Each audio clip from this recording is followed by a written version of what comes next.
So, to respect everyone's time, let's just begin. Hi, everyone. I'm your host, Surbhi Kohli, corporate lawyer with 10 plus years of experience, working as principal associate with eMinds Legal, which is a leading corporate law firm in India, based at Gurgaon, and a one stop solution for corporate legal, secretarial, compliance, litigation, accounting, tax, and payroll services. In corporate legal, we specialize in corporate advisory, commercial contract drafting, labor laws, intellectual property rights, IT laws, and now DPD. Joining with us is the eminent speaker, Dr. Sumit Pahwa. Hi, Dr. Sumit. Dr. Sumit is a corporate lawyer, company secretary, MBA, and a PhD in emotional intelligence with over 27 years of rich experience in governance, risk, compliance, and business management. He's a founder partner at eMinds Legal and the co-founder CEO at Complinity Technologies, which is India's leading compliance software, helping companies comply with the laws of the country. Dr. Sumit is also the independent director with many companies and adds values to the boards through his business acumen, legal experience, and strong leadership skills.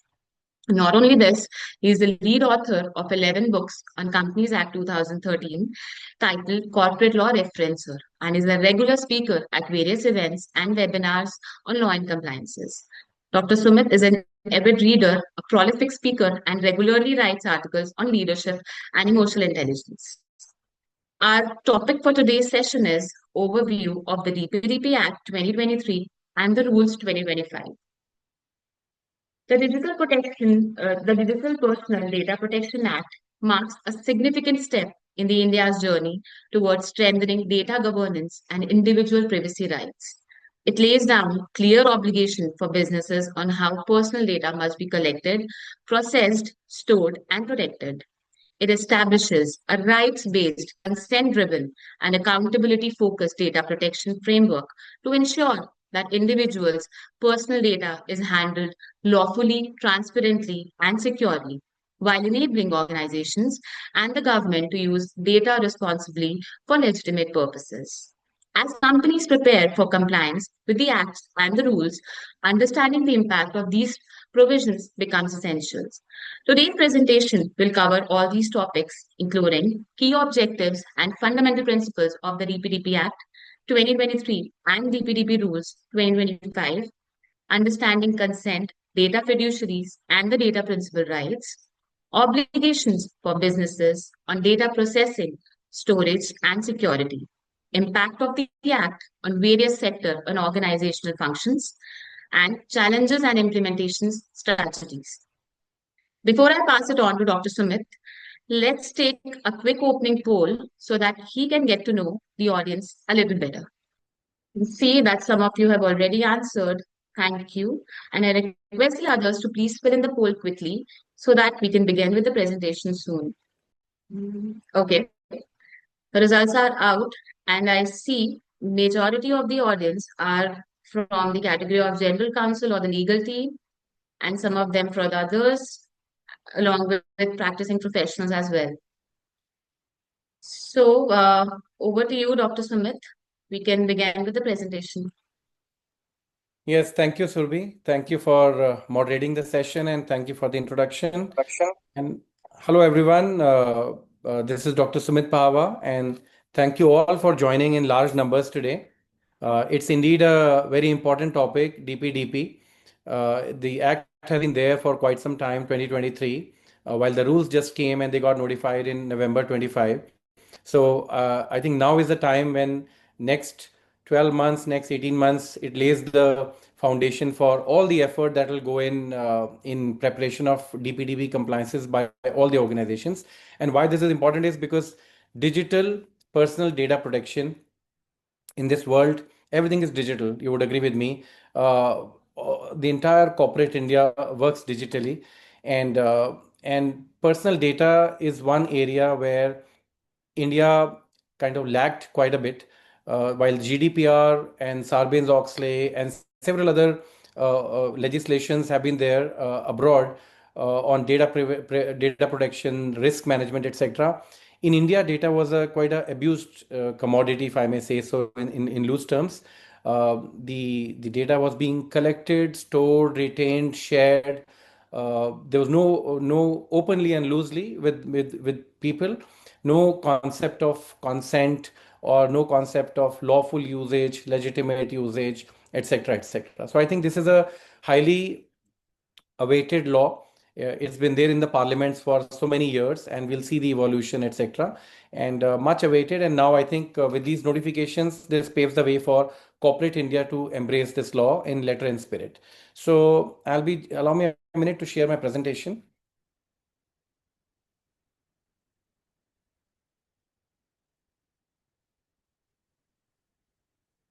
Surbhi, can you confirm if you can see my slide? Yes, Dr. Sumit, we can see. Yes, thank you. So this is DPDP Act 2023 and DPDP Rules 2025. Now, empowering organizations for data privacy compliance. Now, let's do a small quiz before I start. In the chat boxes, just tell me, okay, what's the full form of DPDP? The easiest question. What's the full form of DPDP? In the chat boxes, please. Okay. Digital Personal Data Protection Act. Okay, which year the act got notified? Which year? 2023. Perfect. Okay, done. Next. Okay, two questions are done. When were the DPDP rules notified? Yes, 2025. Okay, now slightly longer question. What is a data principle? In your language, give me a word, give me a line. What is a data principle?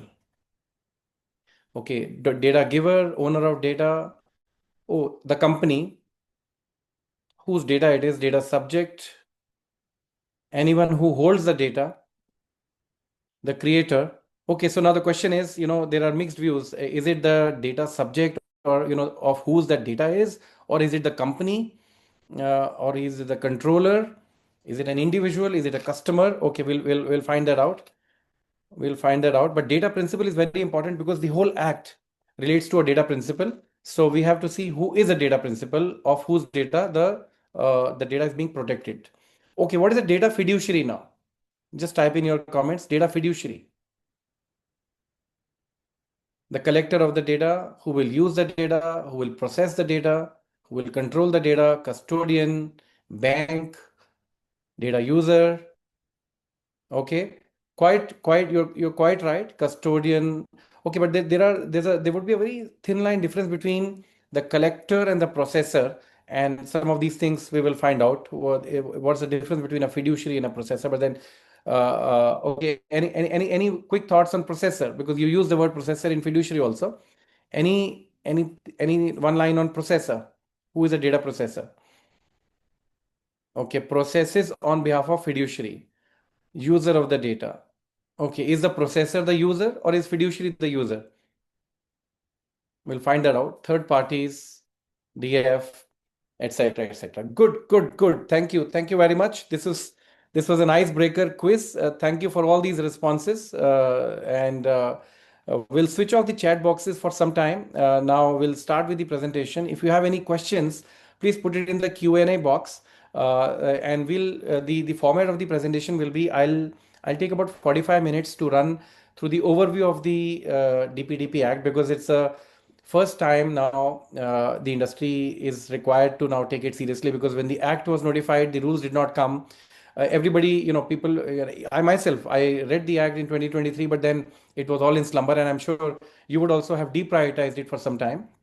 But now that the rules are out, it's very important for us to be on the same page with respect to the definitions, the eligibility, the applicability, the responsibilities, the duties, the compliances, the impact assessment, etc., etc. And once this entire overview is done, we can of course then take over your questions. So keep putting your questions in the Q&A box, and we'll do the questions towards the end, say between 1:05 to 1:30, and we'll finish by 1:30. So here we start. And by the way, this is just the first overview session being done by us. We'll actually, this subject is so important and it can't be done within 1.5 hours. We will organize a series of webinars on DPDP, Act, rules, and several other dimensions as we go along. Okay. Now, the preamble says an act to provide for the processing of digital personal data in a manner that recognizes both the right of the individuals to protect their personal data and the need to process such personal data for lawful purposes. So, protecting the right of the individuals. For the first time, I think the rights of an individual, of us, have been recognized, that data itself, there is a right on the data. And on the business side, what is the need to process such personal data? And it has to be only for legitimate and lawful purposes. So, rights of individuals and need for lawful processing. In the rights, the right also includes the protection of personal data, transparency and control, and right to privacy. Unfortunately, under the IT Act, there was no question, no mention of right to privacy at all. So that's why there was no control on data. On the need for lawful processing, what is the legal basis for processing of a data? When the data is being collected by several organizations, every single thing, why is it being collected? What is it? How is it being processed? How is it being stored, shared, etc., etc.? What are the purposes, and how you can be responsible for data usage and sharing. So this balances personal privacy with lawful and secure data. That is the thing. And this is India's comprehensive data protection law. The first one regulates how personal data in digital form is collected, stored, processed, shared, and protected. I think this defines, if you just see every single word is actually a deep meaning, and there are provisions behind every single word in the entire act and rules. And it establishes a rights-based, consent-driven, and accountability-focused data protection. So rights are of the individual, which is the data principle of whose data is being shared. Consent-driven, for the first time, any law expects a consent, the data principal to give his consent, that okay, I consent to my data being collected, shared, used, etc., for the mentioned purposes. And accountability focus, so the data fiduciary or the data processors, data fiduciary being, and we'll come to the definitions, so whoever is collecting the data or processing the data, they are accountable for it, for the data protection and the data usage. They are accountable, and that's why it says rights-based, consent-driven, and accountability-focused. Now, need for data protection law in India. You would agree that there's a rapid digital transformation without matching safeguards. In the last 15 years, we have seen e-governance, we have seen digitization, automation. None of these apps that we use on a day-to-day basis today existed 15 years back. Uh, I'm from the era, not that I'm too old, but then I'm from the era where I myself have done physical filings, even on compliance perspectives. We are of the days when cash used to rule, etc. And now UPI, every 30 rupees, 40 rupee payment, everybody is using UPI on a daily basis. Tons and tons of data being generated on social media and all these electronic transactions and e-commerce and quick commerce, everything taking place. So 15 years, last 15 years has resulted into huge digital transformation in India, but there has been no law on collecting and protecting this data. Increasing data breaches across critical sectors. So, be it hospitals or government portals or fintech or edtech or several platforms, etc. A lot of breaches have happened. Data has been really misused, abused, hacked, shared, etc. Bringing the need for this. Privacy recognized as a fundamental right. In the Puttaswamy judgment, it was a landmark judgment. I'm sure many of you would have read through it or heard it. The Supreme Court had held that the right to privacy is intrinsic to the right to life and personal liberty. So this was recognized, right to privacy was recognized as a fundamental right in the Puttaswamy judgment. And this placed a constitutional obligation on the state to create a comprehensive data protection framework, which is when the entire talk about data protection started as a law to be made. And the till now the data has been collected and monetized in a very unregulated way. There hasn't been any regulator of data, and therefore websites freely collect data. So, even apps, for example, when you download any app, it says contacts permission, location permission, photo gallery permission, etc.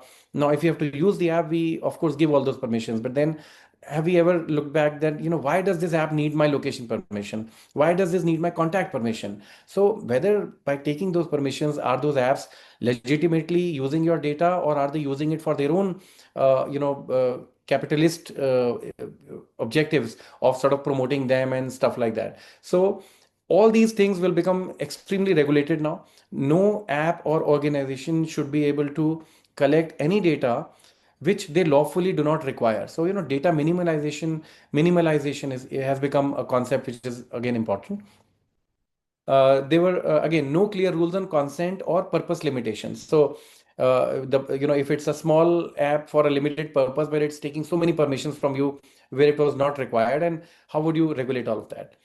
No uniform standards across industries. So if it's a e-commerce, it's taking different kind of consents. If it's a B2B SaaS sort of software, it's taking a different kind of consent. So different industries, different companies adopting their own different set of standards. Now, if you go to a Chroma store or a Reliance, say, electronic store, they are taking a different kind of a consent. When you even go to a restaurant or a hotel and you say, I need a table for four, and they'll say, can I have your mobile number? You go to any quick service restaurant and they would need your mobile number, sometimes your email ID, sometimes saying you'll get a membership or you'll get some points, or if not anything else, we'll call you when the table is ready, etc., etc. So why so much of data is, and when I go to certain stores sometimes, you say even if a Levi's store or something, and they ask for my mobile number, and either the points or those kind of things are given, or else the least that comes is the spam messages. I mean, nothing to do with any brand, but then spam messages, we get entered in their sort of databases, marketing databases, if not anything else. And then the WhatsApp messages and spam messages and real estate and 100 other things keep coming. All that will have to be extremely regulated and stopped. Protection of children's data needed urgent attention, because children are also becoming very susceptible to now online usage, for because of the ed tech and the schools going online and stuff. Even children need very protected usage of the data, and therefore uh, they are vulnerable to profiling, manipulation, targeted content. So gaming apps may collect child's age and learning behavior and use it for targeted in-app purchases, etc. So children need special kind of protection which this act provides. And need for regulating government access to data. So for the first time, government also has been looped into the same act.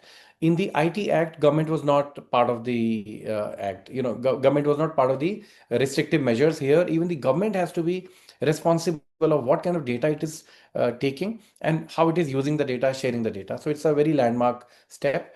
And enable secure cross-border data transfer. So the entire IT BPO, or now we call it Global Capability Centers, the GCC sector, handles data of global clients. So a modern privacy law was indeed important, and absence of an independent regulatory body for data. So again, as I said, while the Ministry of Information Technology has always been there, mighty, however, a specialized body to take care of the data issues was important, and that's what has been established under this act. Yeah.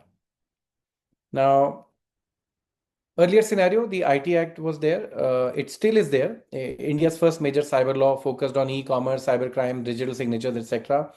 But no comprehensive personal data protection mechanism existed in the IT Act.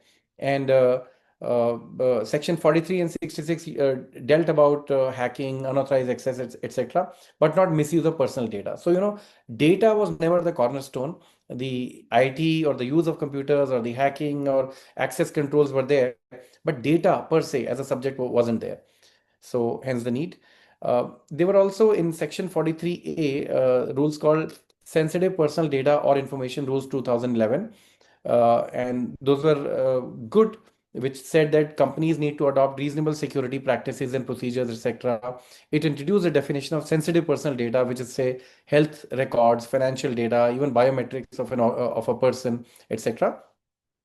It had small provisions about consent and the fact that privacy policies need to be made by the organizations, and they need to probably be ISO 27001 certified, etc. But it applied only to body corporates engaged in commercial or professional activities, not to government, not to NGOs.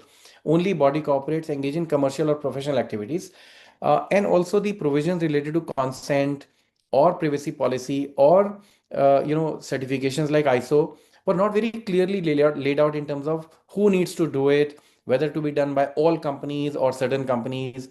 No concept of significant data fiduciaries, which we'll cover today. So many concepts were missing, and anyways, it wasn't tightly enforced also. So I think it at a high level, I mean, large good organizations would have implemented in spirit and anyways done what the IT security and ISO standards do.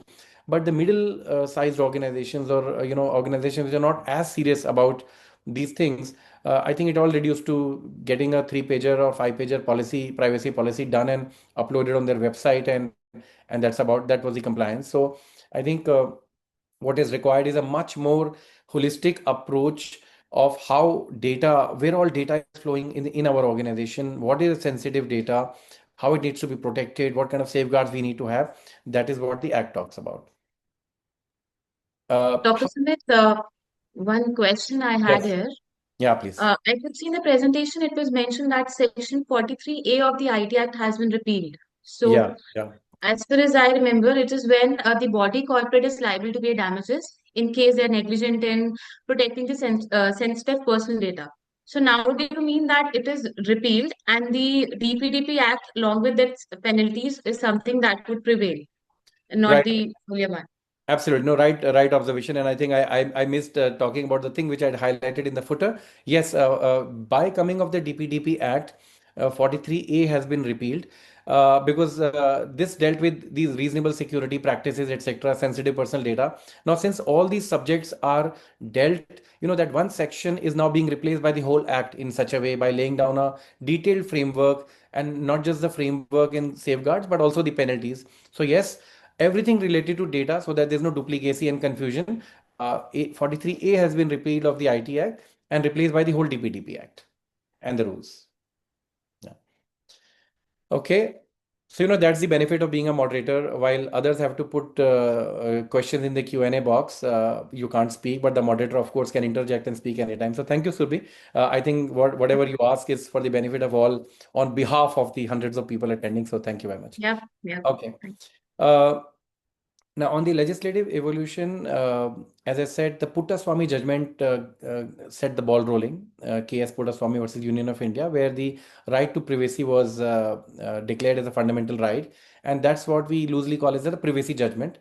Then, Justice B.N. Krishna, Shri Krishna Committee constituted by Ministry of Electronics and Information Technology, and they submitted the first draft bill in 2018. It was sent to Joint Parliamentary Committee in 2019. From 19 to 21, there were 78 sittings, in the Joint Parliamentary Committee review, extensive stakeholder consultations, and in December 21, a revamped bill was placed in the Parliament. In 2022, again it was earlier called PDP bill. It was Personal Data Protection Bill. The prefix D was not there. It was again withdrawn to create a simpler, modern version. And then in 2022 November came the DPDP bill, shorter principle-based draft published by MIT. And August 23 is when it saw the light of the day, where the Digital Personal Data Protection Bill was passed, introduced in Lok Sabha, passed by Lok Sabha, passed by Rajya Sabha, got the president assent in August 23. And after a lull of 2 years, the notification of the DPDP rules has been there on 14 November 2025. So this has been the evolution, and that's why we are talking about it today.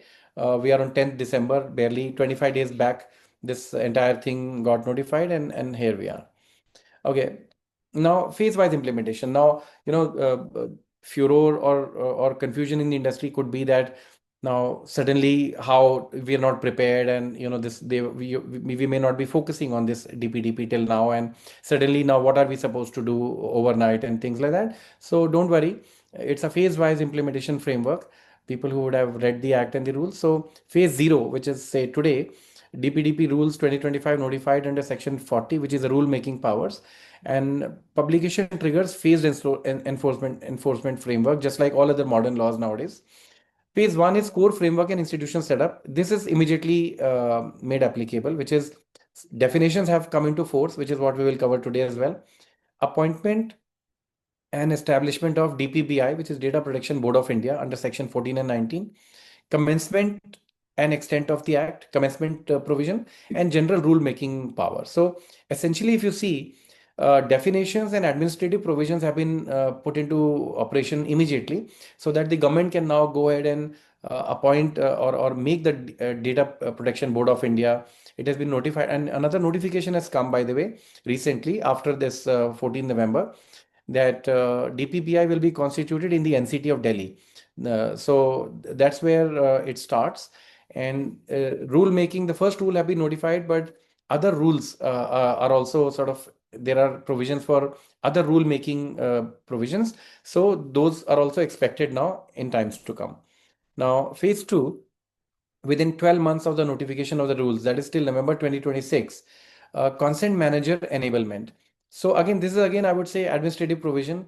There are concepts of consent managers in the Act. Now, consent manager, unlike to the normal understanding, even I had an understanding until I read it. I thought consent manager would be a person within an organization who would probably collect consent from different individuals of the data that they are giving.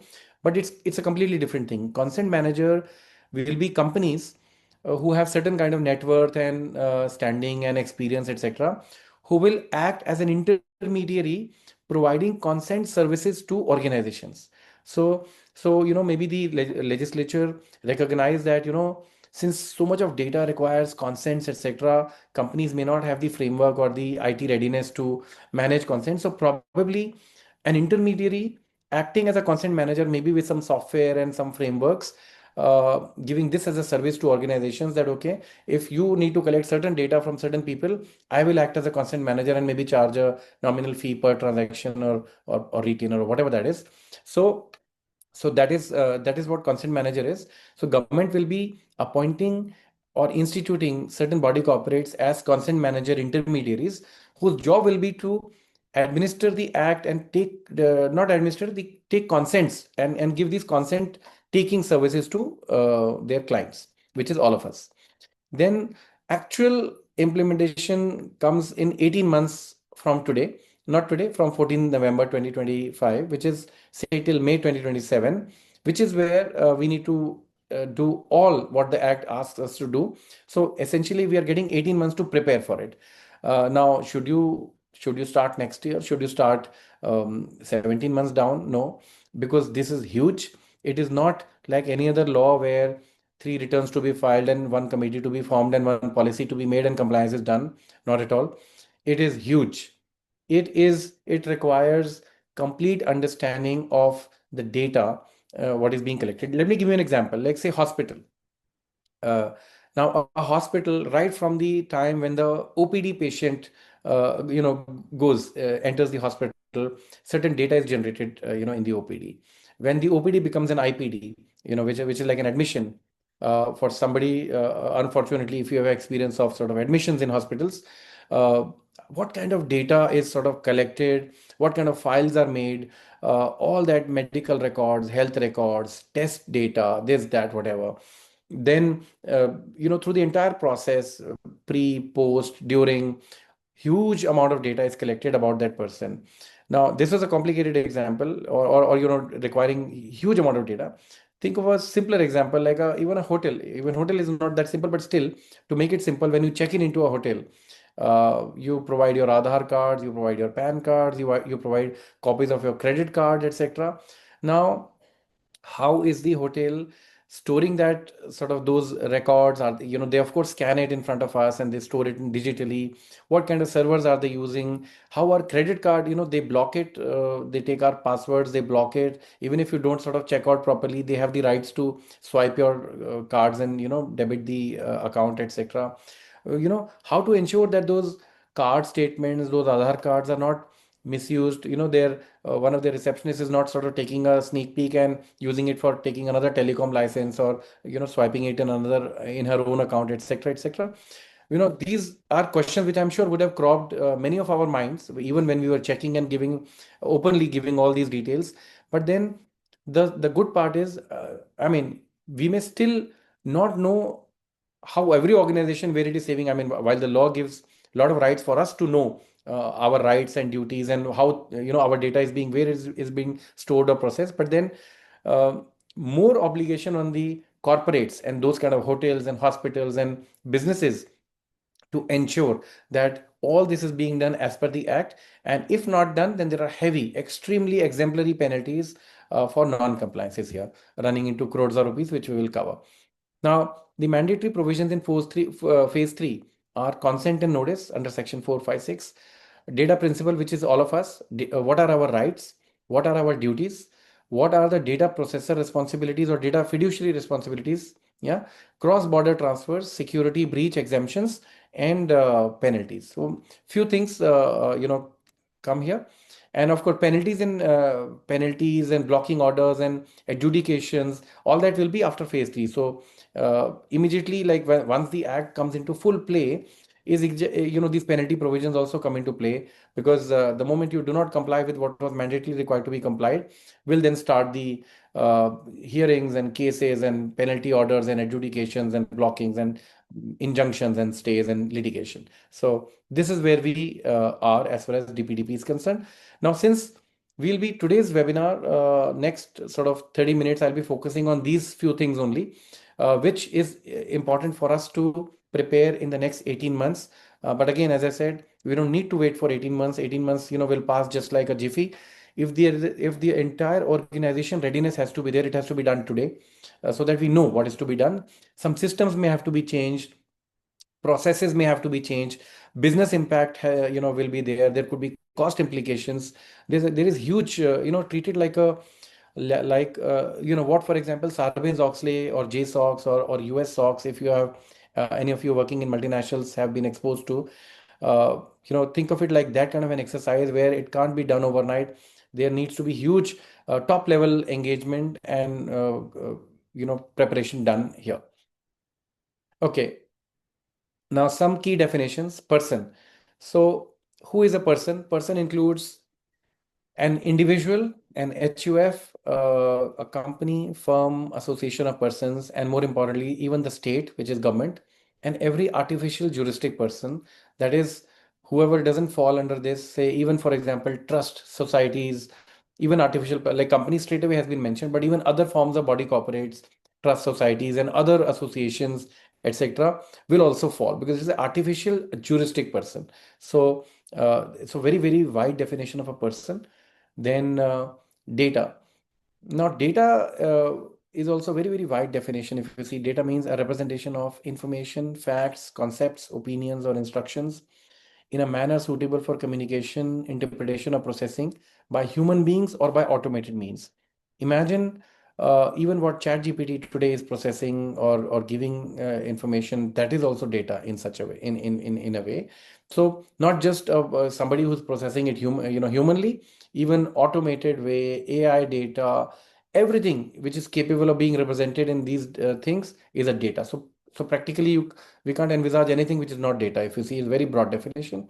So your name, age, address is data. Your salary is data. A student's project summarizing a scientific theory is data. A doctor's opinion is data. Navigation instructions is data. Complinity team, can you again open the chat box? I would like to chat with, I'd like to ask a few questions here. So can you open the chat box again for everyone, please? And just put in the chat when it is ready. So even digital platform usage, when we see websites, there are cookies. Sort of, you would have seen accept all cookies. There's that, not even understanding what those cookies are, etc. Location coordinate. We share our live location. We share our location coordinate with Ola, Uber, Rapido, etc. Our browsing history. Everything is data, right? And all this has been sort of this definition is wide enough to carry everything. Now tell me, any guesses why have I highlighted these 2 points, the third bullet and the fifth bullet? Any guesses here? Let me see if the audience is live. Why are the 2 data points highlighted? How are they different from the other ones?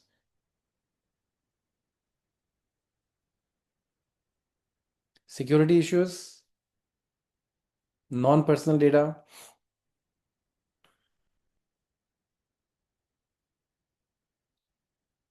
IP. Okay, so yes, this data, the two highlighted, may not be personal data. So, data is different from personal data.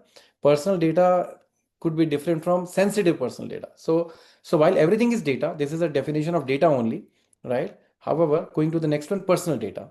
Personal data. It says personal data means any data about an individual who is identifiable by or in relation to such data, that is personal data. So the DPDP Act, okay, again a question to the audience. The DPDP Act, does it protect all the data or only personal data? Give me quick answer. All the data, only personal data. Okay, somebody says all data, digital. Okay, so some are saying all data, some are saying personal data. Okay, let me ask another question in continuation.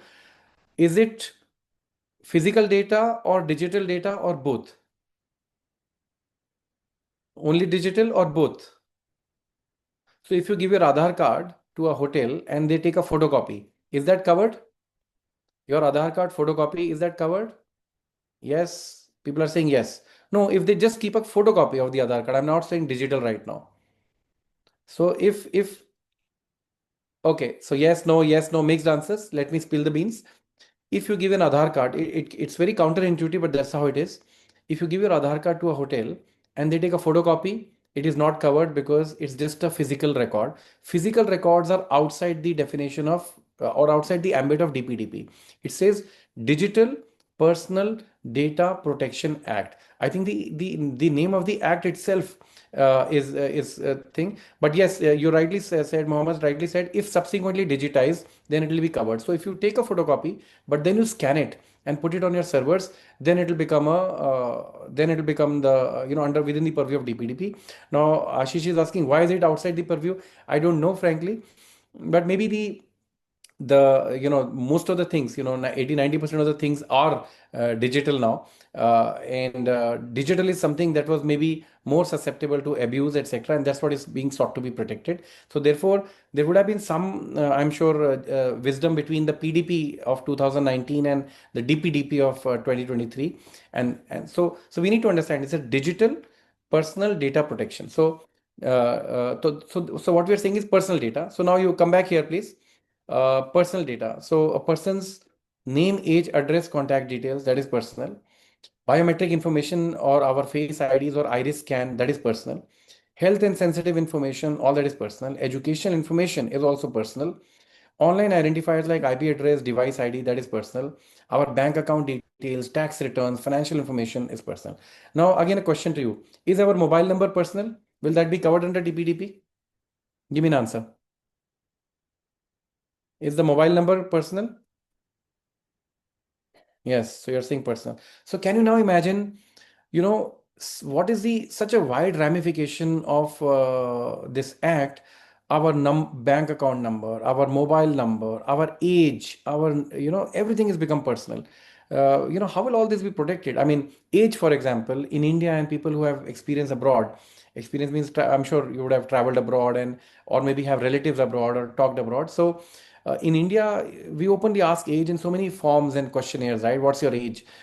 In US and Canada, I'm told it is age is not there anywhere, not even in medical. I mean, you go to a doctor, they are not supposed to ask your age also. Even age is so coveted over there, etc. So therefore, this is personal data, not digital personal data. Now, digital personal data is personal data in digital form. In other words, any personal data that is collected, stored, processed, or transmitted in digital form is digital personal data. Now, digital could be you scan it, it becomes digital, or it's part of the software databases, it's digital. So, digital means even in your mobile, it's digital. In your computer, if it is there, it's digital. Digital also very wide ramification. So your online account information, your digital contact card, contact information, digital financial data, digi lockers, digi cards, digi yatra, digital health records, everything is digital and all that is covered. Now, data principle, even things received on your email, that is digital, right? So very, very wide ramifications of digital. So we are talking about digital personal data, and that is the Act, Digital Personal Data Protection Act, DPDP Act. Now, data principle, as we had initially mentioned, it means the individual to whom the personal data relates, and where such individual is a child, it includes the parents or the lawful guardian, or where the person with disability again includes her lawful guardian. Now, incidentally, again on a lighter note, in this whole act, the word her is the pronoun her has been used, but there's another clause saying her includes his. So, it's a modern law where the entire law, is very female focused, I would say. But of course, it applies to both males and female. Okay. Otherwise, you'll think that this only applies to females and doesn't apply to males, more like a posh act. No, it applies to everyone. Okay, so customer shopping on Amazon, you put in your data, your addresses, and there's a shopping history, etc. Patient visiting hospital, using your mobile app, social media, income tax returns, hotel guest check-in, an employee submitting records to HR. Even HR departments, please note, employee submitting records to HR. Do we have any HR representatives here?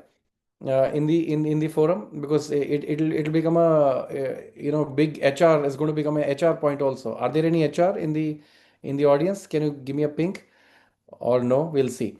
So an employee submitting records to HR, be it your 10th class, 12th class, your education qualifications, this, that, whatever, all that is covered.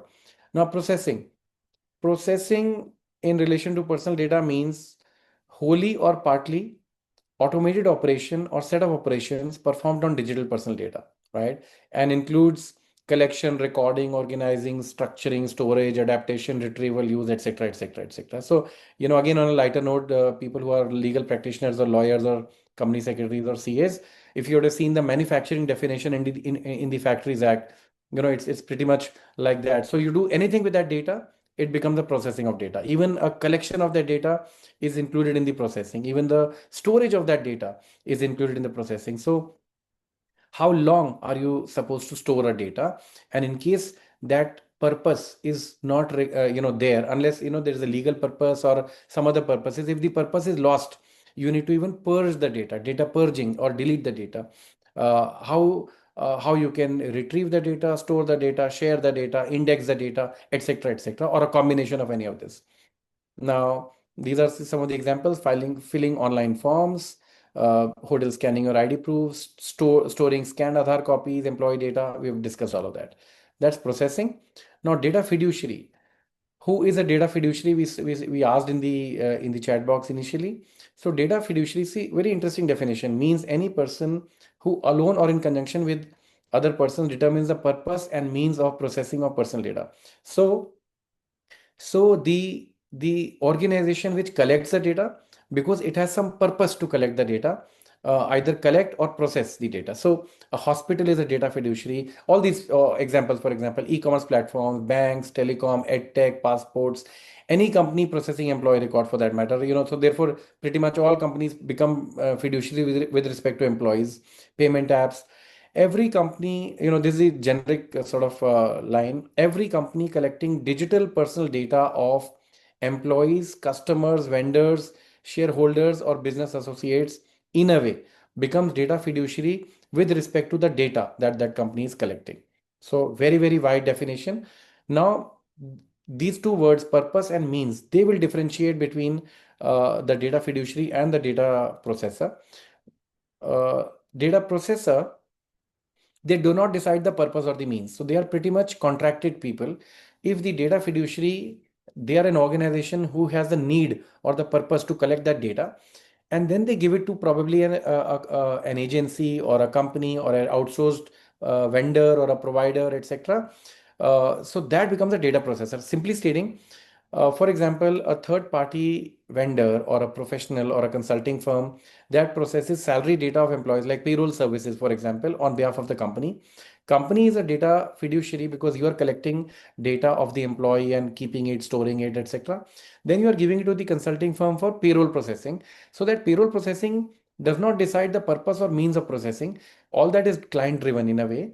And but for the client, the data processor wouldn't have been in the picture.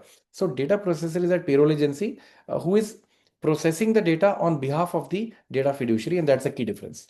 And significant data fiduciary is another definition introduced, where depending on the volume and risk associated with the information, the central government will define or notify who is a significant data fiduciary. So no notifications have come yet. It will come in times to come.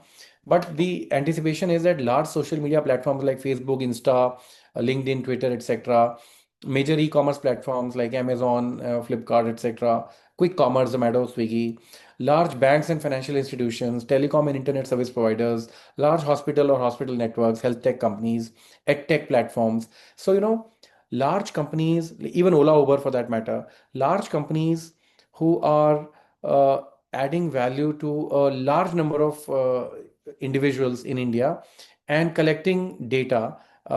Again, as I said, depending on the volume and risk associated, this significant data fiduciary will be notified. So little do we know that hundreds of companies are sort of notified, the telecom providers, the Airtel, Jio, Vodafones of the world, etc. All of these people get notified as significant data fiduciaries, and rightfully so, right?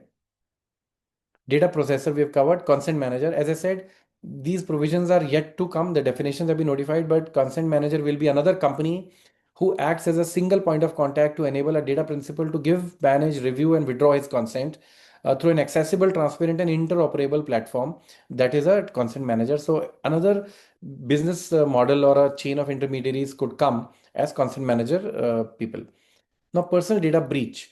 Now we understand data, we understand personal data, we understand digital personal data. Now, any breach of this data means any unauthorized processing of personal data or accidental disclosure or acquisition, sharing, use, etc., will be a personal data breach, right? So, a hacking, ransomwares, or an HR manager by mistake sends an employee salary slip to the wrong person, or a cloud storage link containing passport scans, etc. You see customer data, credit card data, bank account data, etc. It is stolen or shared or accidentally shared. All this is data breach. Now, scope and applicability.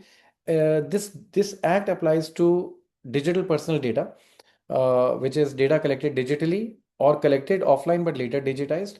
Applies to all entities processing personal data. Nobody is exempted here. Only exception is personal/domestic use is excluded. For example, you have photographs on your mobile phone, at a personal level, on a social events, this that. So that is sort of domestic use, personal use, that is excluded. Extraterritorial applicability. So this act also applies to entities outside India, just like GDPR.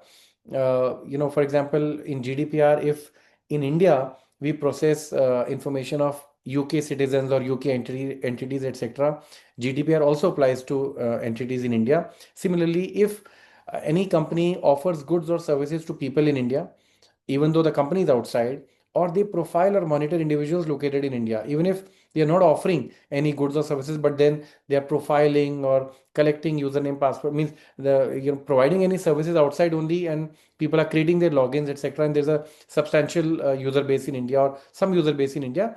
Even DPDP applies to those foreign companies as well, if the data principal, simpliciter, is present in India. Now, applies to data fiduciaries and data processors. So decide purpose and means of processing. This is for fiduciary, and processors process on behalf of the fiduciary. Applies to all sectors, all industries. So very, very wide-reaching ramifications. No industry is sort of exempted from this. There are a few specific exemptions which I'll talk about. Special applicability for children's data. Parental consent is mandatory, and no tracking, behavioring profile, targeted ads, etc. Key features of the DPDP Act: rights based and consent driven. So the act is built around individual rights. So the right to access the data, right to correct the data. If by chance a wrong data is sort of mentioned somewhere, you can have it corrected. Right to erase. It is very important. Right to be forgotten. If your data is there, I've seen cases in the high courts, etc., getting injunctions against YouTube and Google, etc., to erase a history. So right to be forgotten is a very important right, also recognized under DPDP. Right to control their data. So if it is your data.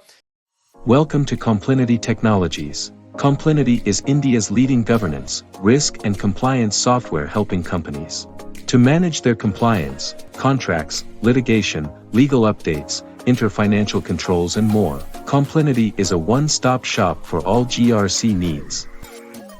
With our proprietary 12 GRC modules and real-time legal updates on 2,000 plus laws and 24,000 plus compliances. All in an integrated platform that is easy to use with automated alerts and risk management capabilities. Is why compliance managers, general counsels and chief financial officers choose Complinity every time. Join the most innovative and prestigious brands that use Complinity. Automating your compliance management. Request a demo at complinity.com. You have a complete right over it, and when you consent, to give this data, the consent must be free, specific, informed, unconditional, and unambiguous. These are all words used in the sections, and you can even withdraw the consent at any time, and the companies are required to honor it.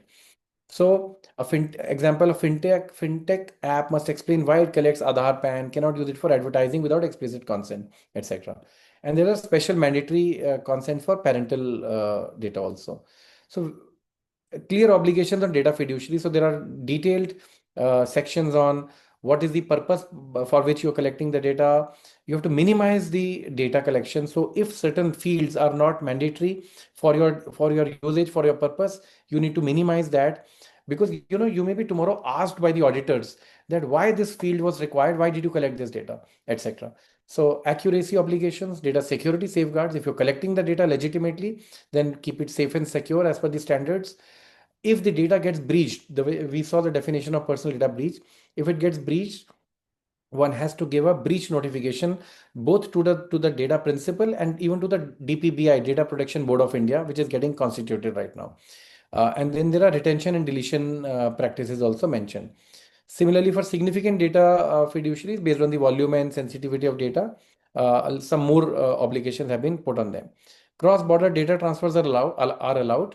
However, there are certain restrictions could be placed by notifications on certain industries, certain data, where data localization will be mandated.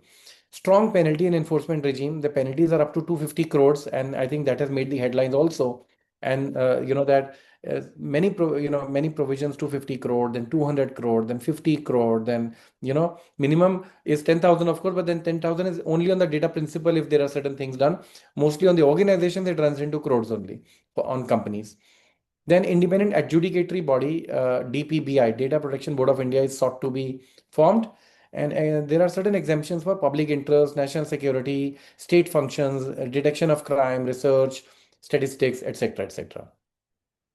Now, so as I said, personal or domestic use is also exempted. So saving contacts on your phone, keeping personal photos, messaging friends, family, diary notes, spreadsheet. This is not there. There is no business or commercial purpose here. So that is exempted. And publicly available data. If tomorrow, if you only sort of publicly make your phone number available, your bank account available on LinkedIn or on Instagram, and then tomorrow say somebody is copied it and is misusing it, that is, then they are not responsible. Then you are responsible. So if the data principal himself is negligent enough to publish their data, it's a public information, then the DPDP provisions may not apply on the person who's using the data. Limited exemption under Section 17, while I'll not go into point by point in the because of time, but anybody enforcing a legal right or claim, or the courts performing their judicial regulatory, courts and regulators performing their judicial and regulatory functions, or for detection and investigation of offenses, and for giving effect to mergers and amalgamations. So if there is a merger order and now data needs to be shared because the merger is already ordered by the NCLT, etc. So those data will be exempted, from DPDP. Then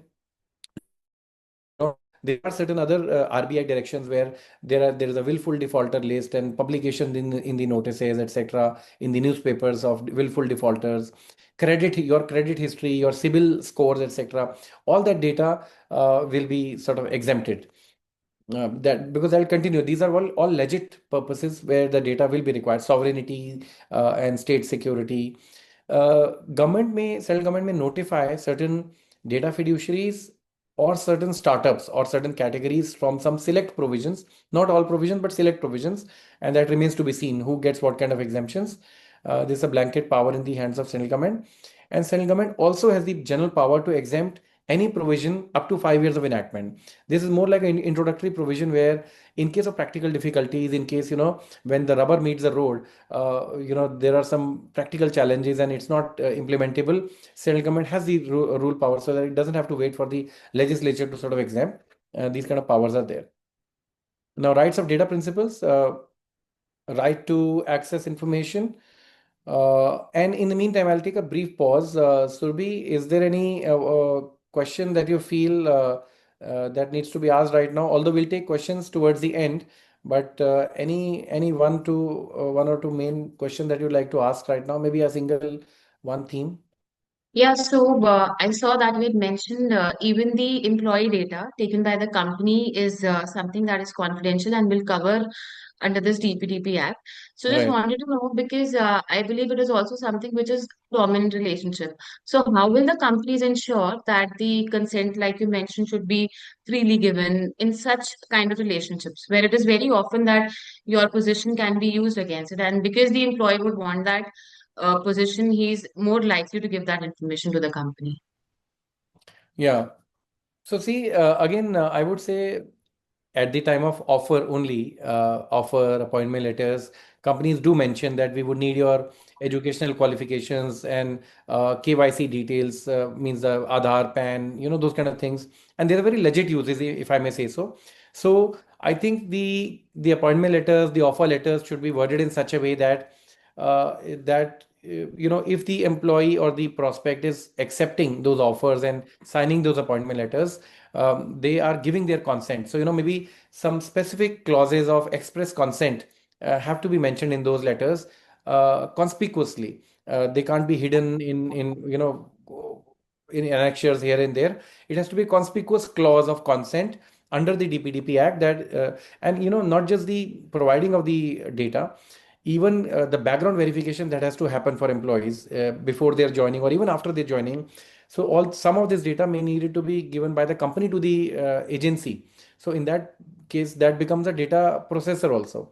So all that consents have to be there, and companies have to then ensure proper contracts between them and the data processor, that this data doesn't get leaked or misused in the hands of the data processor, being that agency also. I think if these consents and notices as per the act are done, then I think it should be in safe place. And I believe the right to withdraw your consent is also something which should be there so that there's no point left that you were forced to give your consent. They always have the right to withdraw their consent as well.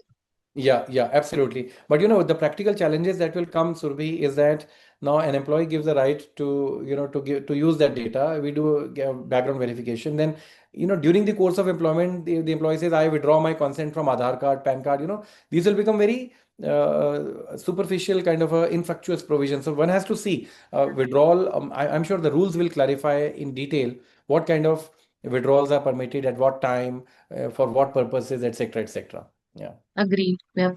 Thank you. Thank you, Surbhi. So I see there are a few more questions in the Q&A, which we'll probably cover towards the end. So I think from a structure perspective, I'll take 15 more minutes for the presentation, and by 1:15, 1:20, we'll do a few Q&A. By 1:20, we'll do some Q&A. Till 1:20, I'll continue with the presentation. Okay. Rights of data principles. Now, which is you, which is all of us, which is you and I, right to access information. So, if any data fiduciary is taking our data, we have a right to know a summary of what kind of data are you taking from me, although I'm only giving it, but then I need to know what kind of data you are collecting, how are you processing, which all other data fiduciaries and processors sort of are you sharing this with, and any other information related to my data. So again, this remains to be seen now, because historically organizations versus individuals, there's a complete power mismatch. Means I asking to say people like Zomato, Swiggy, where are you sharing my, to who all you are sharing my data to, etc., etc. Maybe the answers don't come one to one. The answers are embedded in their probably FAQs, in their privacy policies, in their consents, in their notices, all that information, because they are dealing with millions and millions of users. So, of course, they will not reply to each of us personally, but all these things, I'm sure they will also be and when I say they, that they could be you today, like you also representing your organization. So one, you are looking at this act from an individual perspective where you are the data principal. On the other hand, people who in organizations, you are representing a data fiduciary or maybe a data processor also. So I think you have all the two three hats to be seen of how we seek consent, how we minimize, how we share the notices, consents, etc. Okay, right to correction and erasure. This I think we've covered. If there's a wrong data captured, incomplete data, we have a right. So, for example, again on a lighter note, I went to Shopper Stop once and I was getting my account created, and they misspelled my name, and because I spoke it out and they didn't see any Aadhaar PAN, and they were creating my membership, and they misspelled my surname. And to a person, if the name is misspelled, I mean, there's a worst thing that can happen to a person. And I immediately asked them, looking at my SMS, I said, this name is wrong. The spelling is wrong and it sounds very weird. And they said, sir, for that now you have to raise a request to our this mail ID. They will take 15 days, this, that, whatever. So I mean, those processes being the processes, but a data principal does have a right to correct any wrong personal information captured anywhere, and organizations have to sort of comply with that. Right of grievance redressal. So in case any data principal has any grievance with respect to how your data is collected, stored, shared, if you have any complaints, grievances, you can raise your concerns. Any act or omission regarding any act or omission by the data fiduciary or consent manager, any failure to fulfill. So if you feel that something is getting breached, the data fiduciary is not complying with the spirit of the law, you feel that your data is getting breached, etc., you have a right to complain. And these for significant data fiduciaries, these complaints will be to the data protection officer, which is a mandatory position for all companies. We will still see what kind of the data protection officer doesn't seem to be mandatory for every organization, but of course there has to be somebody taking care of DPDP compliances, and therefore the complaints have to go there. Now, a data principal has a right to nominate, to act on her behalf in the event of death or incapacity, etc., etc. Now, data processing principles. The data must be processed as per the provisions of law, lawful purpose, after the consent has been obtained, and only for legitimate uses. This is the spirit, letter and spirit of the law, by the fiduciary and the processor both, right? And obligations of a data fiduciary. Now you look at it from the hat of a compliance officer or the CFO or the general counsel or the senior management, that you are responsible for compliance even if processing is outsourced, or a user defaults. You may engage a data processor only through a valid contract. So you must look at all your contracts, whether do you have contract with all the people who are processing personal data. You must ensure that the data is complete, accurate, and consistent when used for decisions or shared with anyone. You must implement appropriate technical and organizational measures for compliance, and the more rules could come around this. So be it your encryption of data, be it security of data, be it implementing ISO 27001, 27701, or the historically GDPR standards, or even for software companies, SOC 2 standards, etc. Must protect personal data using reasonable security safeguards, which is what I talked about. Very important. Must notify the board, which is not your board of directors, the DPBI, Data Protection Board of India, and affected users in case of a personal data breach. So affected users is a big one. Suppose our data, we would have seen in the news that 20 million credit card details on the dark web, this, that. So in case the data fiduciary or the processor comes to know that some data has leaked, they have to also inform the data principals. So in case tomorrow your credit card information is leaked somewhere or hacked, you have to get to know from the fiduciary or the processor that even your credit card is included, so that then you can get alerted whether you have to block it, you have to change it, whatever. So must ensure its data processors also erase the data when required. Must publish data protection officer or grievance contact information as prescribed. Must establish a grievance redressal mechanism. So in case a grievance comes, how will you sort of address that grievance? That is important. Must monitor user inactivity to determine when purpose is no longer served. So data retention guidelines.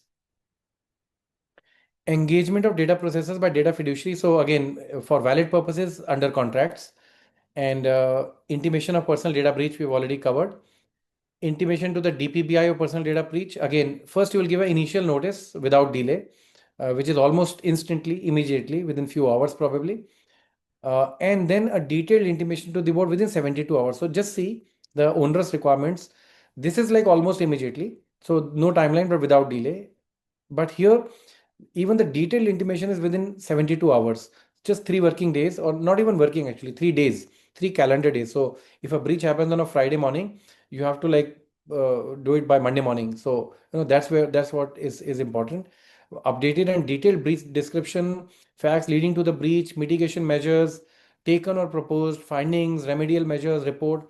within 72 hours, see the onerous requirement of the reporting to the Data Protection Board of India. Now, significant, as I said, based on the volume and sensitivity, based on the risk to data principles, central government may notify some significant data fiduciary. And these are some of the additional compliance requirements of the significant data fiduciary. That is, they must appoint a data protection officer. They must appoint an independent data auditor, conduct a data protection impact assessment, DPIA, conduct periodic audits, and implement additional prescribed measures. So that's why the difference between a data fiduciary, which is all the companies who are collecting digital data, vis-a-vis significant data fiduciary, which is these kind of larger organizations, and therefore more measures or more safeguards are sort of provided in the law. Now, I'd recommend, even if you are a data fiduciary, not even a significant data fiduciary. See, if you are a significant data fiduciary representing them, you pretty much know it that you are significant and you'll soon be notified. So, for you, there's hardly any time. You must immediately get everything in place. But if you are a, say, an MSME, 50 crore company, 20 crore company, 100 crore company, 500, even 3, 400, 500 crore company, maybe a trading company or a service company, you're not a significant, you're maybe a B2B, maybe you're a software company, maybe you're a services company, different industries, etc. Still, you must, in my opinion, even if it's voluntary, you must initially conduct a data protection impact assessment, either by yourself, by your internal teams, compliance teams, internal audit teams, or by external auditors or compliance experts or DPDP experts. It is very important. This is not a compliance audit. This is not a regulatory audit. It is not a, somebody will not say clause this complied, clause that not complied. Of course, that's one thing of the whole game. Most important is the flowchart of the data. What kind of data you're collecting, what kind of sensitive data, personal data, digital data, where are you storing, where are you retaining, what are your policies, how will you embed consents, how will you give notices, etc., etc. This is extremely important for you to change your business processes. So I've been talking about notices oft in my presentation. This is where the notice and the consent, and I think these are the last two sort of clauses that I'll talk about, and then I'll wind up. So notice to data principal, sorry. A notice is required to be sent to the data principal to ensure the data principal understands what data will be collected, why it will be processed, how it will be used, and what rights the data principal has.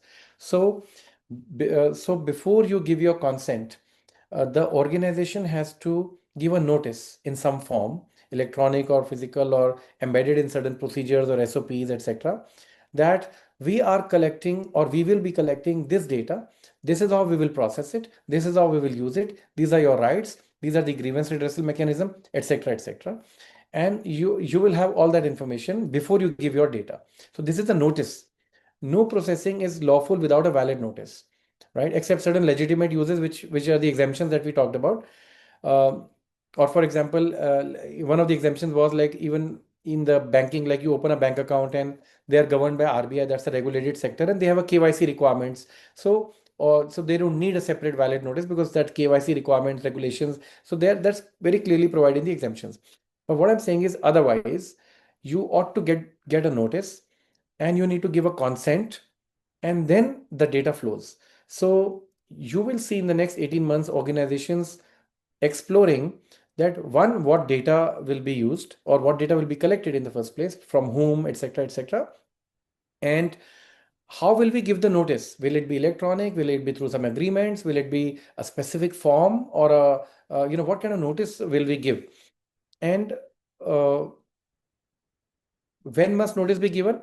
Before or at the time of obtaining consent, and in case of legitimate use, as soon as practicable, and consent obtained without a prior notice is an invalid consent. Now, you may also say that you already have so much of data, either of employees or customers or vendors.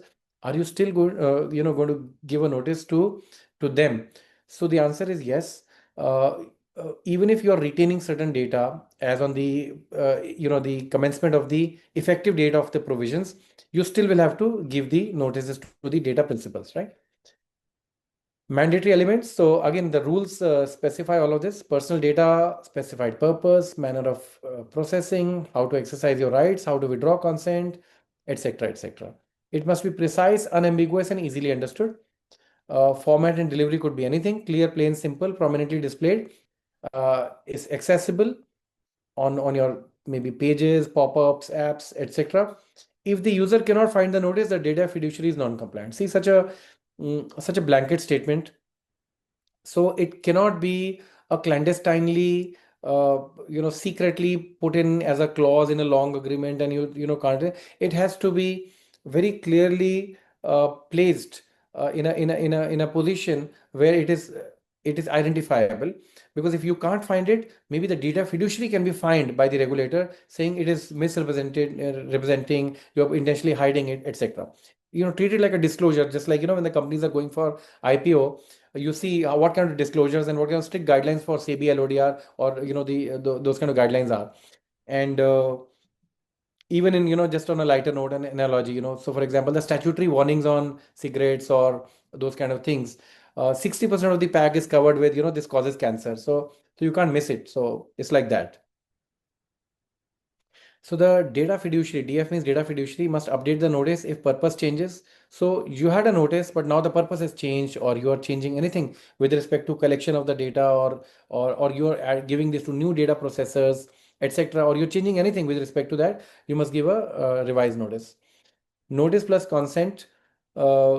As I said, notice is prominent. Consent button is clear and separate. No dark patterns, misleading interfaces.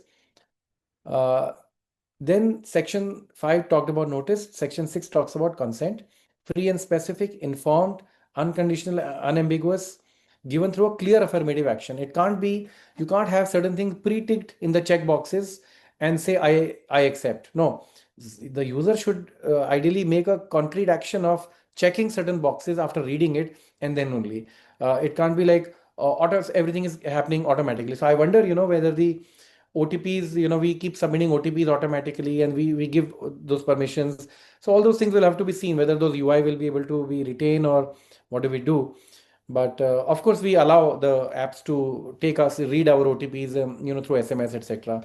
But then all those permissions will have to be relooked, whether the permission is perpetual or permission was only this time, etc., etc. Things will have to be looked into. Invalid parts of the consent. If your consent violates the DPDP Act or the rules or any other law, it will be invalid. And I'm skipping the example for the, in the interest of time. Right to withdraw the consent. So this also we have covered. A right to stop processing after withdrawal. So in case you withdraw your consent, the data fiduciary has to stop processing. Now the rights of deletion of data, they have to confirm it to you that okay, it was stopped, the data has been deleted. The only exception could be where the provider is required to retain the data for certain regulatory requirements of his own. So say it's a telecom company, there are telecom databases to be maintained. So limited purposes, regulatory requirements, they can retain it. Otherwise, they have to purge it.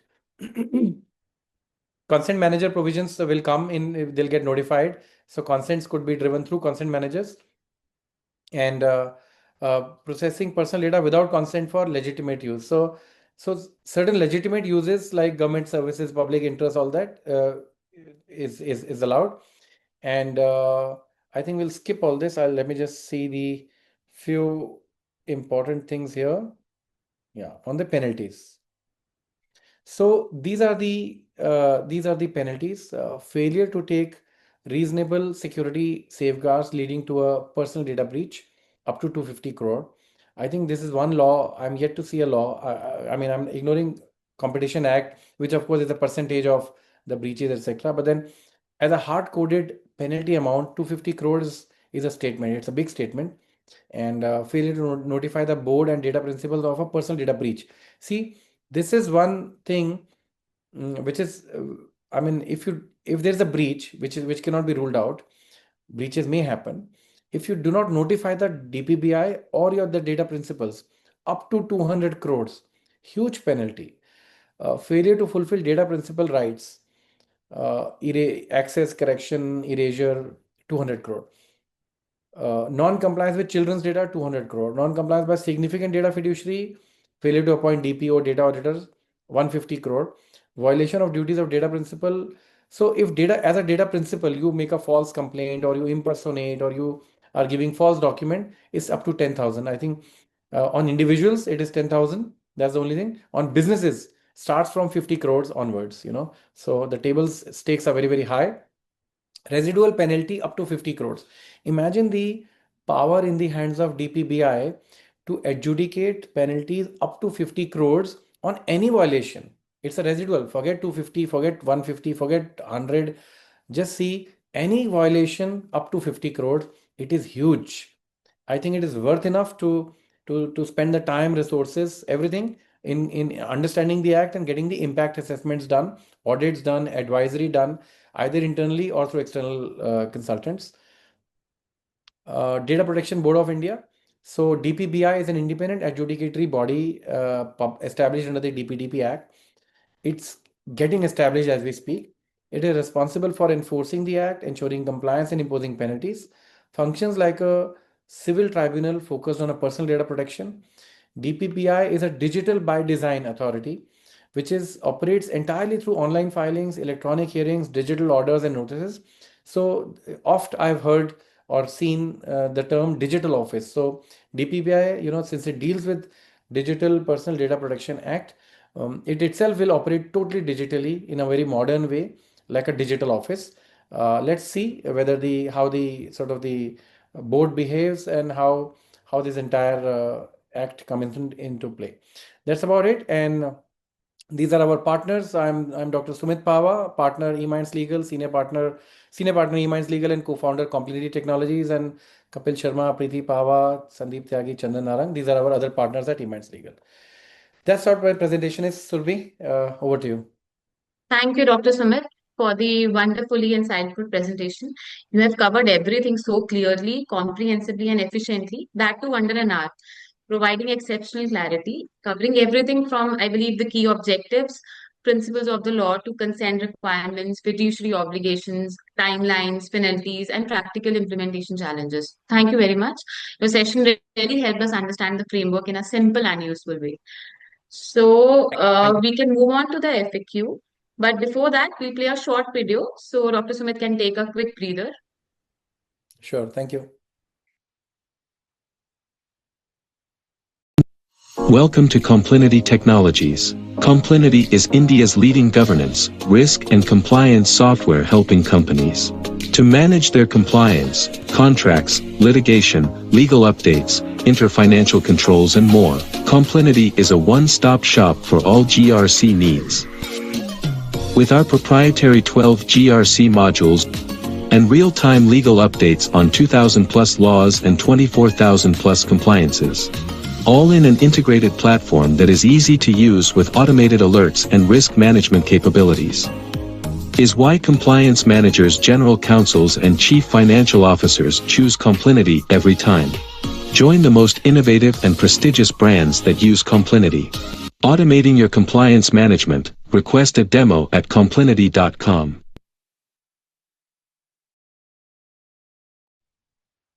So the audience can start putting in their questions in the Q&A box. We already have some of them. So Dr. Sumit, shall we begin? Yes, we can start, Surbhi. Yeah. Okay. So the first question is from Rajesh Kumar, who says whether scope of this act applies to data collected from vendors, such as PAN and GST of vendors. If PAN of vendors is uploaded in MSME 1 form, is it violation under the act? So, Rajesh, if the vendor is an individual, then taking their PAN, GST, everything will become, because it become personal data. If the vendor is a company, then this doesn't apply to the data of companies. So it's an individual data that we're talking about. But yes, the vendors could also be proprietors, individuals, etc. So to that extent, it will become a personal data, and you will have to have reasonable safeguards. But if you're reporting certain data in MSME 1 form, etc., that's a regulatory requirement. So there's no violation to that extent. Yeah. Okay, thank you. Next question we have from Mangesh, who says what companies exactly need to do make sure that they are compliant with DPDP Act. Example, under IT Act, there was need to maintain policy and get audited every year by the government. Likewise, how companies can be compliant with this new law. I believe this is something that we have already answered with all the compliances that they'll have to take. Impact assessment every year has to be done. So we can skip this. Yeah. Going to the next question by Parul. Consent manager is applicable on all the companies. No, so that's where Parul, it differentiate consent manager looked like earlier that it is a position in the organization, but it's a different kind of a business model which will be notified by central government, and they will be like intermediaries to take consent. So it's a different one. Okay. Moving on to Rajiv asks, if a consent manager is a third party, then how will professional firms handle such data which they gather from their clients? Is there an exception? So remains to be seen, Rajiv, how consent managers come into the picture, what kind of platforms do they use, how will they aggregate processes between the data fiduciary, the data processor, the consent manager, the data principal, all that remains to be seen, how will data flow from one point to another and how will consents flow, all remains to be seen.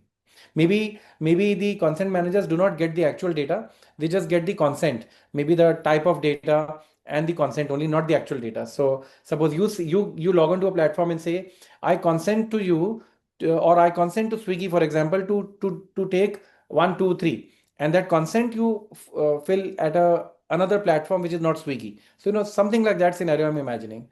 Yeah.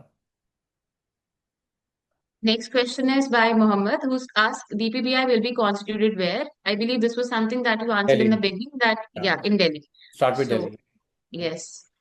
Ashish asks, how will real estate, bank, and telecom companies be bound by the use of our data? They always state that they have got the data and hence calling us to buy their services. They do not follow DND and DNC. So, how will this be covered? No, everybody is covered. Nobody is exempted. Real estate, bank, and telecom, whatever are their statutory regulatory requirements, that of course they have to maintain and do. But it doesn't mean that they get a unfettered right to spam. In fact, one of our client companies recently got a notice from Geo on outbound calling from a private number, and I was very impressed by those notices and the fact that okay, the actions are being taken and show cause notice was asked, and somebody would have complained that okay, I received an unsolicited call from a private number, not from a telecalling registered number. And so I think all these things are becoming DND, DNCs are becoming better, and the enforcements are becoming better. And after DPDP, I'm sure these regulators also and these agencies will become sharper, better, quicker, agile. So I think let's look for better times. Yeah. We have a good question from Weber who asks, can we request telecom like Airtel to delete my call history? Is that possible? May not be because in the telecom regulations, if they are, I'm not a telecom expert, but if they are probably required to maintain the CDR, the call detail records, because those are also sometimes required in investigations, etc., etc. If there are some specific try regulations, then you may not be able to ask that. Yeah. So it's a legal, if it's a legal legally mandated by them to keep CDR up to a particular time, then you can't request it. Okay. Next, Raj Kiran asks, details shared as employee verification is also considered as breach of data. So yes, just like Dr. Sumit answered before, if any of the employees' data is shared further for verification, you'll have to ensure that it complies with the DPDP rules and the Act. Next question is from It has to Ashish. comply. It won't be a breach of data just by sharing, because organizations will now ensure that they take consents and then they do the necessary agreements with the data processor, the agencies, etc. Then it won't be a breach. Okay. Ashish asks, is the sender of email containing some important related information to some other person is covered here?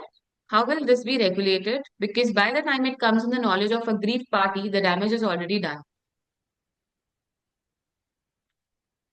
Not too sure of the question here, but if somebody is breaching and I get to know, then I'm not responsible for it. But anyways, if for example I receive an information erroneously, inadvertently, or something that I shouldn't have received, and if the sender request for a deletion, I must delete it. Even if he doesn't request, and if I feel that this has come to me in error, I think it's a prudent practice to sort of delete it and confirm it to him that okay, this looks like you erroneously marked this to me and I'm deleting it, kind of thing. That should be a best practice. Okay. Next is there any registration for data fiduciary with the government? No, the data fiduciaries is all the companies, so it would be like probably 17 lakh companies, and not just companies. I mean, they could even be the other forms of businesses and even the proprietorships, there's that. So crores of data fiduciary, so there's no registration requirement separately. Okay.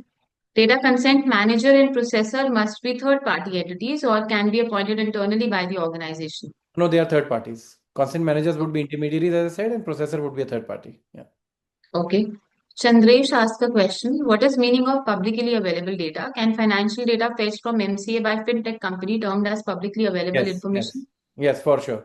So MCA reportings and MCA in all this publicly available data, and that is in public domain. Yeah. Okay. Next question says company asks for emergency contact number and blood group name to employees for office ID printing, which is also a statutory requirement under SNE Act for Maharashtra.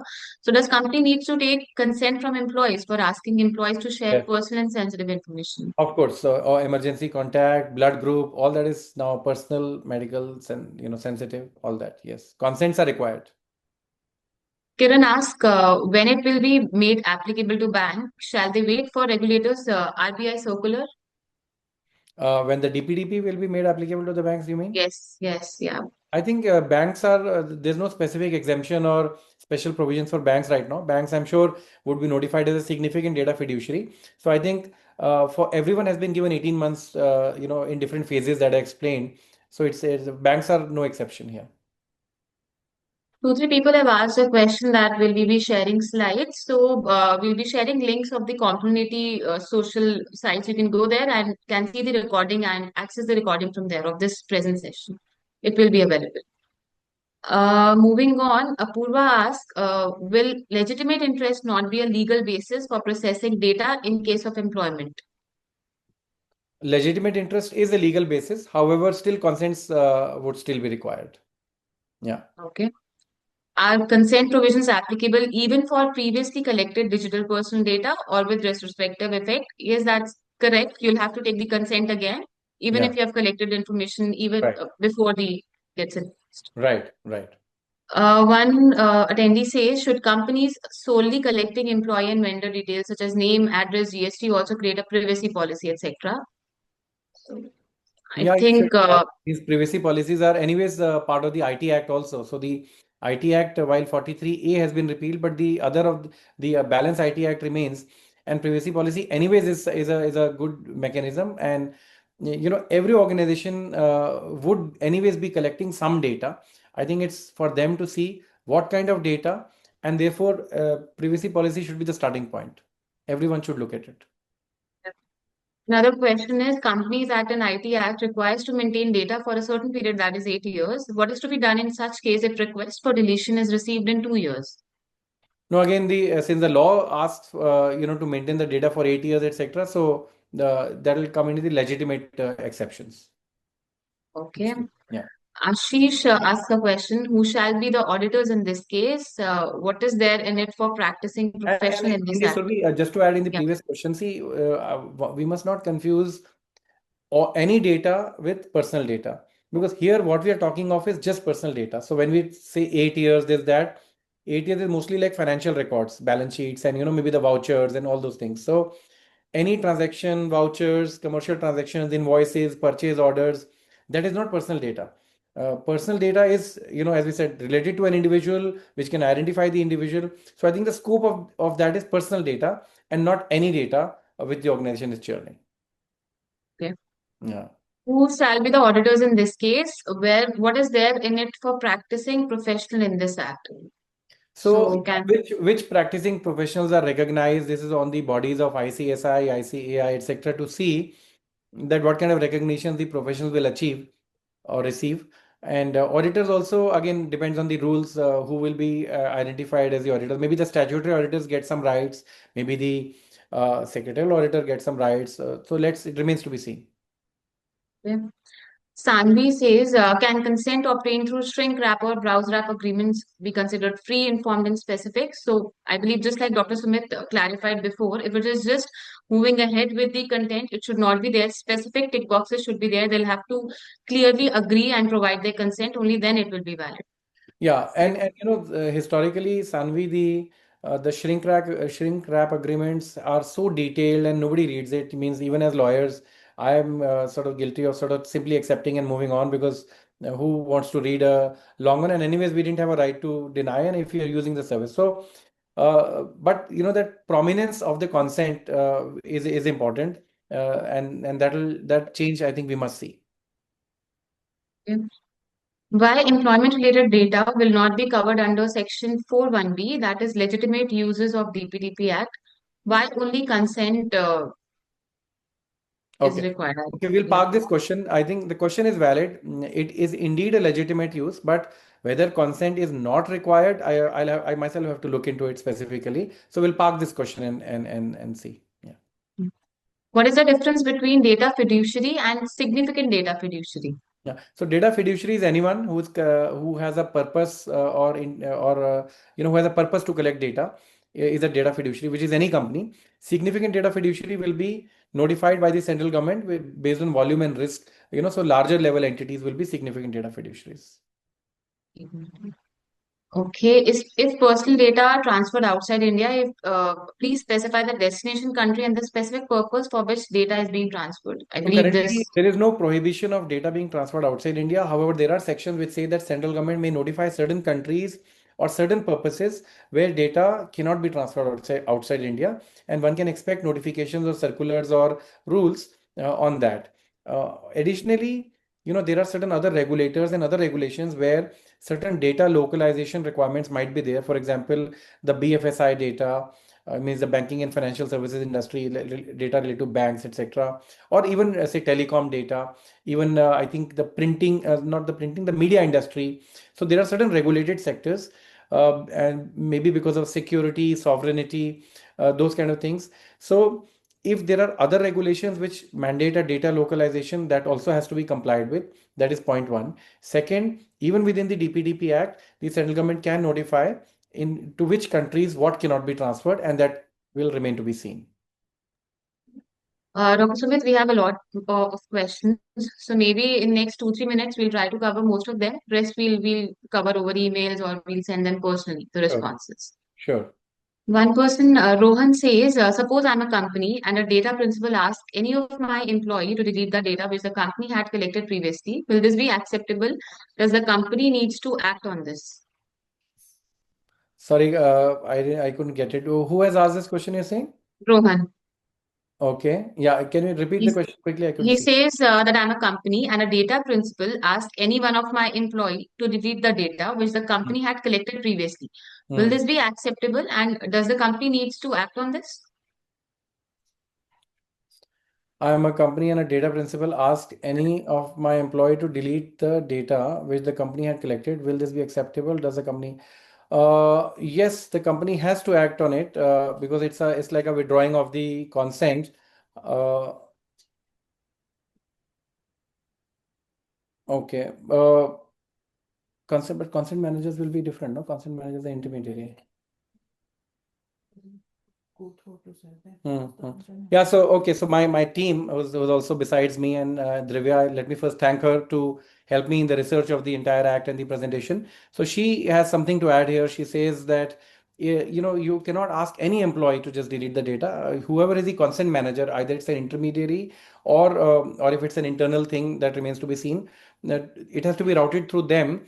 But even if then the company has a legit purpose to keep the data, because if the employee is continuing and the legit purpose to keep the data for some purposes, then those things have to be seen. So it may not be, it's not an easy question that depends on facts and circumstances of the case whether data can be deleted or not. Thank you, Dr. Sumit. Yeah. One question, Rohit asks, so we have supplier agreements in China. Will particulars of those suppliers like address, local tax numbers, registration numbers of companies be treated as digital personal data? If yes, what as an supposed to do? So, it's a good point and brings about a very good point that these suppliers are maybe foreign individuals. Let me assume these are individuals and they are foreign citizens of China, and this is their data. So their data, which we get here, is not covered under the DPDP Act because it's protecting the Indians' data. So Indians' data going abroad or foreign companies accessing Indian users' data is covered, but foreign citizens' data, even if you are sort of collecting their things, incidentally, that's not sort of within the coverage right now. Yeah. Suchi asks, we cannot delete employees' data even after they leave. How to mention that employees have the option to delete the data? Yeah, that's what. So Shuchi, that's exactly what why I also paused in the earlier question. It's a tricky question. One has to sort of get more into detail that employees' data cannot be so easily sort of deleted. Something which was obtained for a legit purpose through consent, they cannot simply say, "I withdraw my consent, delete everything." So I'm sure either the rules or something will give more exceptions to these things. Yeah, for withdrawing. Yeah. Sudhit is asking whether privacy policy is no longer required. So, just like Dr. Sumit mentioned, 43A is repealed. The rest of the Act of IT rules remain as is. So, privacy policy will be required. Yeah. Sachin says, yeah, you want to add something? Even in DPDP, privacy policies are required. So yeah. Okay, okay. Sachin says, any compliance requirement for filing of any returns, document filings, or declarations to authorities? Not till now, but I'm sure something will come in other rules and all. So that remains to be seen. I think, Dr. Smith, we can take a pause now and we would be answering rest of the questions either through email or personally reaching out to them. We can now take a quick poll, closing poll, and the questions poll would be beginning and we can receive the answers to them. Yeah, also please, if the chat boxes are open, I'm not too sure. Please give your feedback or anything on the presentation, anything else that you would like to know, or if I hope you found value in the presentation. So love to hear from you. Thank you, you know, for your feedback. Yes, looks like, so many people, even towards the end, and 12 minutes more than the scheduled time, speaks a lot. And thank you for your time and attention. And I thoroughly enjoyed giving this presentation, by the way. And as we know that this is an important subject, and we'll be doing more. We'll be calling other speakers also. So if any one of you would like to speak or be a panelist or a co-speaker on any aspect of DPDP, any industry, any aspect, etc., we would love to be in touch with us, and we would then engage with you as well. Yeah, Surbhi, over to you. Okay, I think we are done. Thank you so much, Dr. Sumit. And everybody can please they can follow Complinity on the social channels and have this recording also. Links are there in the chat box so that can be accessed. Thank you once again, Dr. Sumit. Thank you everyone for this session. And also in case you require any consulting, specialized consulting or impact assessment or anything of that sort, in terms of any advisory or any queries that you may have, you can mail it to contact@emindslegal.com. I'll just mention it here. Contact@emindslegal.com, and it'll be available. And let me just share one more link with you. Give me a second.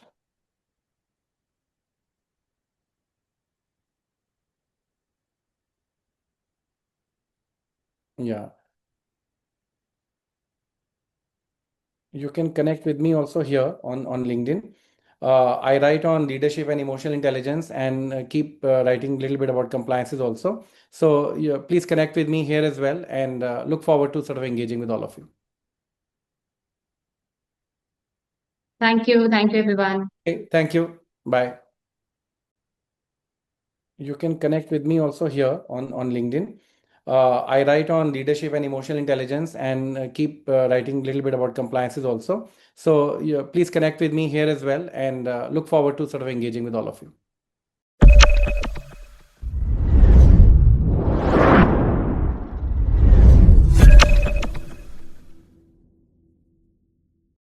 Welcome to Complinity Technologies. Complinity is India's leading governance, risk and compliance software helping companies to manage their compliance, contracts, litigation, legal updates, inter-financial controls and more. Complinity is a one-stop shop for all GRC needs. With our proprietary 12 GRC modules and real-time legal updates on 2,000 plus laws and 24,000 plus compliances, all in an integrated platform that is easy to use with automated alerts and risk management capabilities, is why compliance managers, general counsels and chief financial officers choose Complinity every time. Join the most innovative and prestigious brands that use Complinity. Automating your compliance management. Request a demo at complinity.com.